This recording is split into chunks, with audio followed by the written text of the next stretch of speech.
my name is Gloria from ELITONE.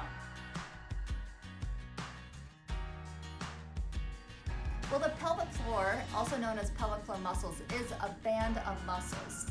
Muscles that run from the pubic bone in the front to the tailbone in the back. It is actually a bunch of layers of muscles from the bottom, which is more the surface muscles, to deeper and deeper muscles. So there's a bunch of layers, and some of them run parallel to each other from the pubic bone back. Some actually go outwards, and some actually more in a diamond shape. But they are all crisscrossing, and when you do Kegel exercises or pelvic floor exercises, you're really contracting all of that because it's hard to isolate one or the other. Now from the side view, looks like a hammock because it's attached to the pubic bone and then attached to bones on the sides and near the tailbone. As the muscles atrophy and weaken, it starts to droop. So when you do those pelvic floor muscle exercises, you're actually shortening the muscle fibers, and so the droopy kind of hammock shortens and lifts up. And that's the motion you want to go after when you're doing Kegel exercises, is to lift the pelvic floor up. The pelvic floor muscles goes around the urethra, which is where the urine comes out, the vaginal cavity opening, and then the anal cavity. It's important because these pelvic floor muscles actually hold everything up above it. So it's holding up the bladder, it's holding up the uterus, and it's holding up the rectum. As your pelvic floor muscles get weak, and I gotta say that muscles are never really in a stasis, in that they're never static. So if you're not exercising your pelvic floor muscles, they will get weaker. So if you're not, then all these organs start to droop and start to be less supported, and some of them actually start to fall outward. A part of the pelvic floor muscles, actually a small segment, wrap around the urethra, and when you need to sneeze and you need to close in that urethra so that you don't leak urine, that needs to tighten around the urethra to keep the leaks from coming out.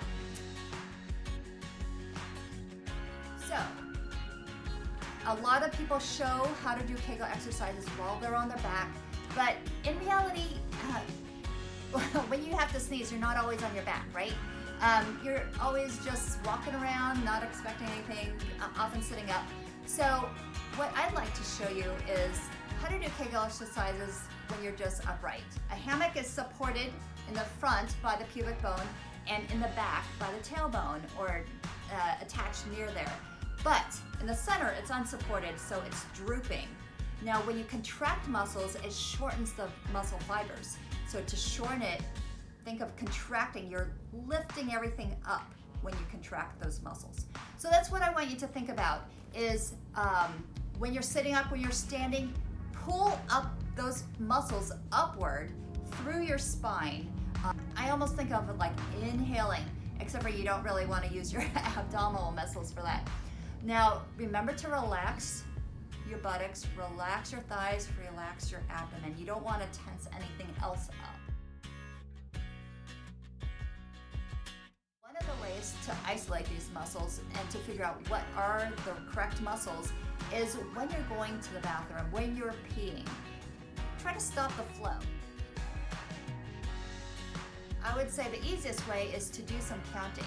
So you would think about contract and hold, 1, 2, 3, 4, then relax, 2, 3, 4, 5, 6, 7, 8. Now in the beginning, I suggest that you relax twice as long as you hold, but as you get stronger, you can make it more equal, 4 seconds of hold to 4 seconds of relaxing. So you can start to increase that. Can you do 6 seconds of hold? Can you do 8 seconds of hold?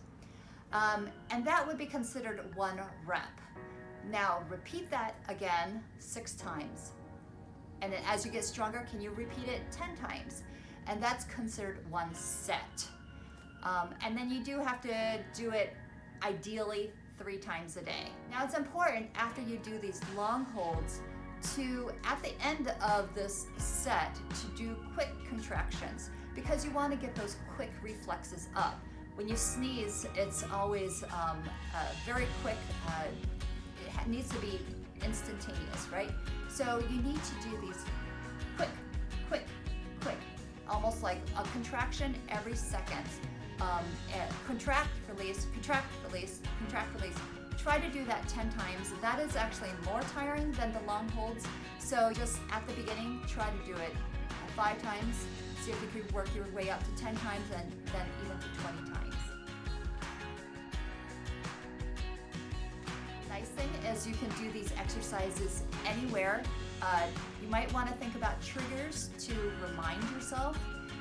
The biggest reason why Kegel exercises don't work for women or for people is because they just get to do them. So triggers can be, you're at a stoplight. Oh, hey, I'm at a red light. Let's do these Kegel exercises right here. Or when you're waiting on the phone, or you're waiting for something to load. See, can you do these quick contractions while you wait and see how much you can do them? The question that we get a lot on, why don't Kegels work? Kegel exercises can work for most people. However, studies have shown that 1/4 of women do Kegel exercises incorrectly.